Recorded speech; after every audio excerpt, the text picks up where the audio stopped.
মৰিয়নিৰ নকছাৰীত আটাচুৰ হুংকাৰ 5 দিনৰ ভিতৰত ব্যৱসায়িক প্ৰতিষ্ঠানৰ নাম ফলকত লিখিব লাগিব অসমীয়া ভাষা। জনাব বিচাৰিছোঁ যে নকছাৰীৰ সমূহ ব্যৱসায়ী প্ৰতিষ্ঠানৰ স্বত্বাধিকাৰীক তেওঁলোকে আমি 5 দিন সময় দিছোঁ।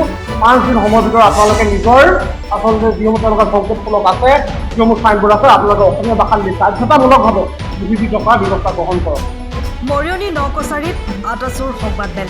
আগন্তুক 5 দিনৰ ভিতৰত নকছাৰী অঞ্চলৰ ব্যৱসায়িক প্ৰতিষ্ঠানসমূহত অসমীয়া ভাষাত নাম ফলক লগাবলৈ সময়সীমা নিৰ্ধাৰণ কৰি দিয়ে। লগতে ৰাজ্যত শেহতীয়াকৈ চলি থকা পৰিস্থিতিৰ প্ৰতি লক্ষ্য ৰাখি খিলঞ্জীয়াৰ স্বাভিমান আৰু প্ৰভুত্ব ৰক্ষাৰ কঠোৰ দাবী উত্থাপন কৰে।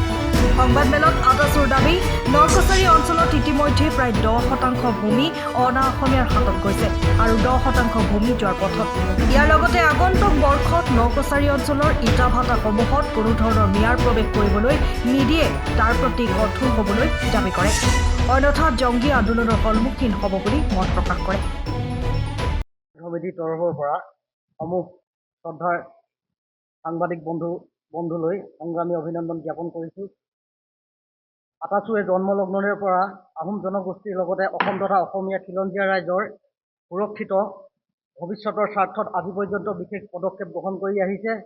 আপোনালোক সকলোৱে জ্ঞাত যে বৰ্তমান সময়ছোৱাত যিসমূহ জ্বলন্ত সমস্যা দেখা দিছে, এই সমূহ জ্বলন্ত বিষয়ৰ ওপৰত আজি আমি আপোনালোকক আমন্ত্ৰণ জনাই আনি এই প্ৰেছ মিট দিছোঁ। আমি আজি প্ৰেছ মিটৰ জৰিয়তে আমি যিখিনি অনাগত দিনত কাৰ্যসূচী গ্ৰহণ কৰিম, আপোনালোকৰ যোগেদি আমি এই সমগ্ৰ বিষয়টো অৱগত কৰিব বিচাৰিছোঁ। নিয়োজিত গণতন্ত্ৰ চতুৰ্থ জনাব বিচাৰিছোঁ যে নকছাৰীৰ সমূহ ব্যৱসায়ী প্ৰতিষ্ঠানৰ স্বত্বাধিকাৰীক তেওঁলোকে আমি 5 দিন সময় দিছোঁ।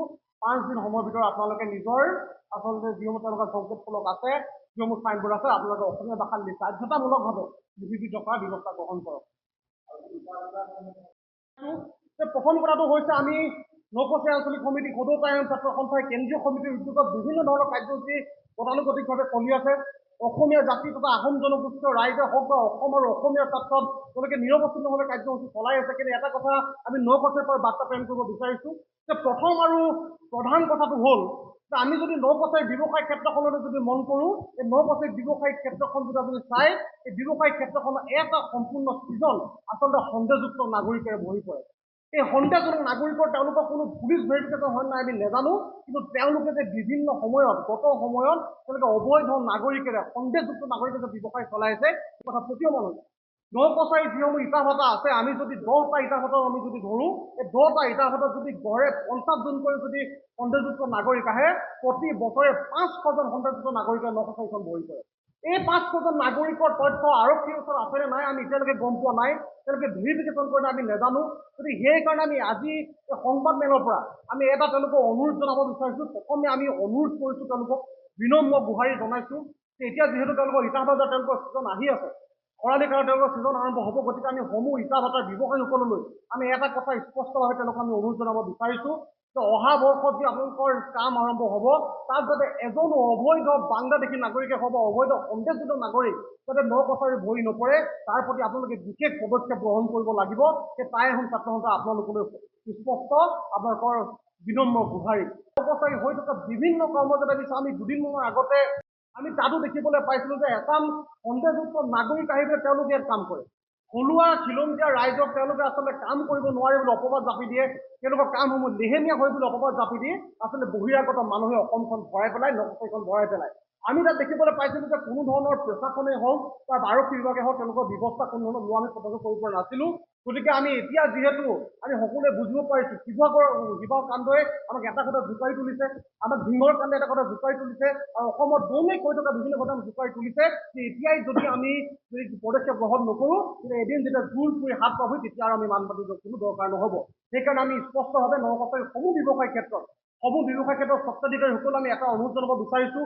বিশেষভাৱে ইটা ভাটাৰ যিসকল মালিক আছে তেওঁলোকক আমি এটাই আমি আহ্বান জনাব বিচাৰিছোঁ, অনুৰোধ জনাইছোঁ যাতে অহাবাৰ যেতিয়া আপোনাৰ কাম আৰম্ভ হ'ব, তাত যাতে এজনো যাতে অবৈধ বা সন্দেহযুক্ত নাগৰিক যাতে আহিব নোৱাৰে, তাৰ বাবে আপোনালোকে বিশেষ পদক্ষেপ গ্ৰহণ কৰিব লাগিব।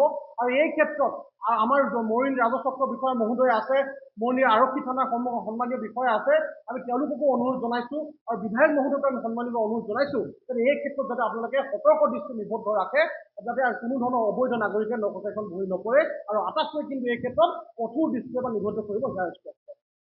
সেই ক্ষেত্ৰত মই এটা বাক্য আপোনাক উত্তৰ দিব বিচাৰিছোঁ যে অসমত বা নকছাৰী অঞ্চলত বা যোৰহাট জিলাতে যেতিয়া ইটা ভাটাৰ উদ্যোগ গঢ়ি উঠিছিল, এই উদ্যোগ গঢ়ি উঠাৰ সময়ত ন্যায়সকল আছিল জানো?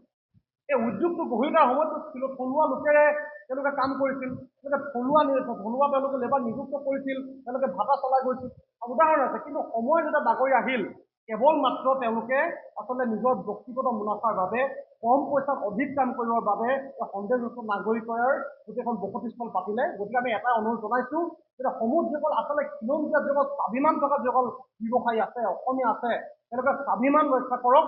আপোনালোকে সেই স্বাভিমানী জাতি হিচাপে মূৰ তুলি জীয়াই থাকিবৰ বাবে এই কঠোৰ পদক্ষেপ সময় আহ্বানত আপোনালোকে গ্ৰহণ কৰিব।